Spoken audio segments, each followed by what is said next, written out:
کہ تم کوئی غلطی کوئی گناہ نہ کرو تو میں تمہیں ایسی قوم سے بدل دوں گا جو گناہ کرے گی، مطلب غلطیاں کرے گی، اس سے غلطیاں ہوں گی، گناہ سرزد ہوں گے، اور پھر وہ مجھ سے معافیاں مانگیں گے، مجھ سے استغفار کریں گے۔ یعنی اللہ رب العزت نے جو اس آیت میں فرمایا، اس کا کیا مطلب ہے؟ اس کا مطلب یہ ہے کہ وہ اپنے گناہ کے اوپر ہٹ درم نہیں ہو جائیں گے، ڈٹ نہیں جائیں گے، یعنی وہ ڈھیٹ نہیں بن جائیں گے، جسٹیفیکیشن نہیں دے دیں گے اپنی غلطیوں کی، گناہوں کی، کہ جی اس طرح سے اس سچویشن میں میرے لیے یہ چیز جائز ہو گئی تھی یا میرے لیے میں جسٹیفائڈ تھا، بلکہ وہ اللہ رب العزت سے معافی مانگیں گے، استغفار کریں گے۔ اللہ رب العزت کو اپنے وہ بندے پسند ہیں جو ہمبل ہیں، جو عاجز ہیں، جو اللہ سے ڈر بھی رکھتے ہیں اور اللہ سے امید بھی رکھتے ہیں، یعنی اللہ کا خوف بھی ان کے دلوں میں ہوتا ہے اور وہ اللہ سے امید بھی رکھتے ہیں کہ الہ العالمین ہم پہ رحمت فرمائیں گے۔ یہ اللہ کی شان کے خلاف ہے کہ اس کا بندہ جو ہے اللہ کی رحمت سے مایوس ہو جائے۔ یہ اللہ رب العزت پسند نہیں فرماتے کہ ایک انسان، ایک چھوٹا سا انسان، میں اور آپ جو ہے، ہماری کیا اوقات ہے کہ ہم اتنے عظیم الشان اللہ کی سے مایوس ہو جائیں کہ وہ ہم پہ رحم نہیں کرے گا۔ یہ اگر ہم تھوڑی سی دیر کے لیے اس بات کو سمجھ لیں کہ اگر کوئی باپ ہے یا ماں ہے، اس کا بچہ جو ہے وہ اپنے ماں اور باپ سے مایوس ہو جائے کہ مجھے ابھی ہیلپ کی ضرورت ہے، میرا باپ میری ہیلپ نہیں کرے گا، اور یہ بات اگر باپ کو یا ماں کو کسی اور زاویے سے پتہ چلے گی کہ میرا بیٹا جو ہے وہ مجھ سے مایوس ہو کے اس نے مجھ سے مدد نہیں طلب کی، مجھ سے مانگا نہیں، مجھ سے میری طرف رجوع نہیں کیا، بلکہ وہ مجھ سے مایوس ہو گیا، تو ہمارے دلوں پر، یعنی جو باپ ہیں ان کو یہ اس کو سمجھنا اتنا مشکل نہیں ہے، جو پیرنٹس ہیں، کہ کیا دل پہ گزرے گی اس وقت۔ ہمیں تو دکھ کی کیا حالت ہوگی ہمارے لیے کہ ہمارے بچے نے ہمیں اس قابل بھی نہیں سمجھا۔ تو اللہ رب العزت کتنے عظیم الشان ہے کہ ان کا بندہ جو ہے وہ اللہ کی رحمت سے مایوس ہو جائے اور وہ کہے کہ میں تو بڑا گناہ گار ہو گیا، میں نے زندگی میں ساری گناہوں میں گزار دی، میں نے تو فلاں کام بھی کیا، فلاں کام بھی کیا، اب تو میرا اللہ مجھے معاف نہیں کرے گا۔ شیطان آ کے اس کو یہی بتاتا ہے کہ اب تیرا اللہ تجھے معاف نہیں کرے گا، اب تو سب کچھ ضائع ہو گیا، تو ختم ہو گیا، اب تو ہمیشہ عذاب میں رہے گا، تو وہ پھر اللہ سے امید چھوڑ دیتا ہے۔ لیکن اللہ رب العزت کو یہ بات پسند نہیں۔ اللہ رب العزت نے فرمایا قرآن میں کہ کہہ دو اے میرے وہ بندو جنہوں نے اپنی جانوں پر زیادتی کر لی ہے، ظلم کر لیا ہے، یعنی گناہ کی زندگی گزار لی ہے، گناہ ہو گئے ہیں، اللہ کی رحمت سے مایوس نہ ہو، یقین جانو اللہ سارے گناہوں کو معاف کر دیتا ہے، یقیناً وہ بہت بخشنے والا بڑا مہربان ہے۔ کتنی عظیم آیت کا ترجمہ ہے کہ اللہ رب العزت نے فرمایا کہ مجھ سے مایوس نہ ہو، یقیناً میں سارے کے سارے گناہوں کو معاف کر دیتا ہوں۔ اور بھی آیات ہیں جس میں اللہ تعالیٰ نے کلیریفائی کر دیا اس چیز کو کہ سوائے شرک کے، یعنی اللہ کے ساتھ کسی اور کو ایسوسیٹ نہ کرے، باقی اللہ تعالیٰ نے فرمایا کہ میں جس کے چاہوں گا گناہوں کو معاف کر دوں گا۔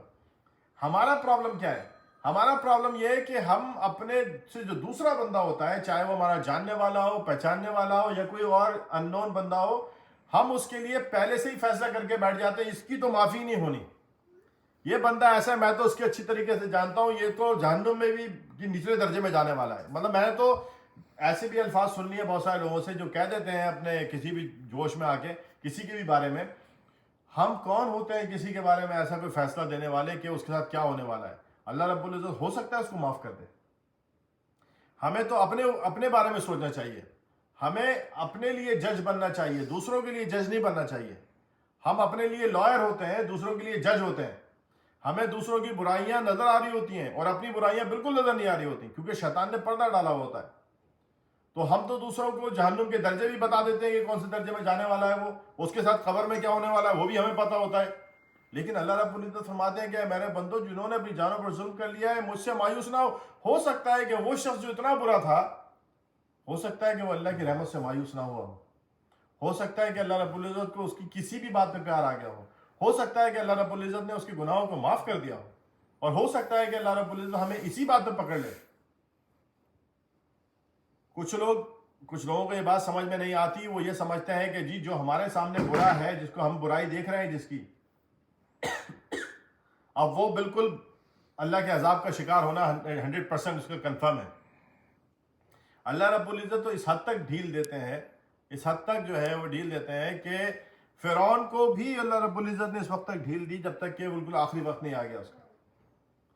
اور اپنے نبی کو بھی فرعون کے پاس بھیجا تو یہ کہہ کر بھیجا کہ دیکھو کہیں اس سے بڑے آرام سے بات کرنا، مطلب دھیمے لہجے میں اس سے بات کرنا، جوش سے غصے میں بات نہیں کرنا، کہیں ایسا نہ ہو کہ وہ بدک جائے، ہو سکتا ہے کہ وہ تمہاری بات سن لے۔ یعنی اتنے مہربان ہیں فرعون کے اوپر بھی، اتنی سب کچھ کرنے کے بعد کہ اللہ رب العزت اس کو ایک چانس دینا چاہتے ہیں, بار بار چانس دینا چاہتے ہیں, اس کو انٹیمیڈیٹ نہیں کرنا چاہتے کہ نبی کو کہہ رہے ہیں کہ اس سے نرم لہجے میں بات کیجیے گا, کہیں ایسا نہ ہو کہ یہ غصے میں آ جائے یا بالکل ہی الٹا چل پڑے. اور ہم تو دنیا میں کیا ہمیں فرعون نظر آتے ہیں ہر وقت کہ ہم دوسروں کو جو ہے وہ جہنمی سمجھ کے بیٹھے ہوئے ہوتے ہیں, اور اگر کوئی برا ہوتا بھی ہے جس کی برائی ہمارے سامنے بھی آ رہی ہوتی ہے, اس کے لیے بھی مغفرت طلب کرنی چاہیے, اپنے لیے بھی مغفرت طلب کرنی چاہیے, کیونکہ یہ فیصلہ تو آخرت میں ہوں گے. اور جس وقت موت کا وقت آتا ہے اس وقت انسان کو پتہ چل جاتا ہے کہ اس کے ساتھ کیا ہو رہا ہے.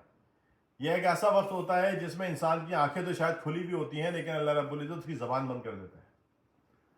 جو کچھ اس کے ساتھ ہو رہا ہوتا ہے, جو وہ دیکھ رہا ہوتا ہے, وہ بتا نہیں سکتا اپنے گھر والوں کو, اپنی اولاد کو, اپنے بیوی بچوں کو, کچھ نہیں بتا سکتا کہ وہ کیا ہو رہا ہے. اس وقت اس کو پتا ہوتا ہے کہ وہ کافر مر رہا ہے یا وہ مسلم مر رہا ہے. تو ہم سب کو اس بات سے بہت خوف رکھنا چاہیے کہ الہ العالمین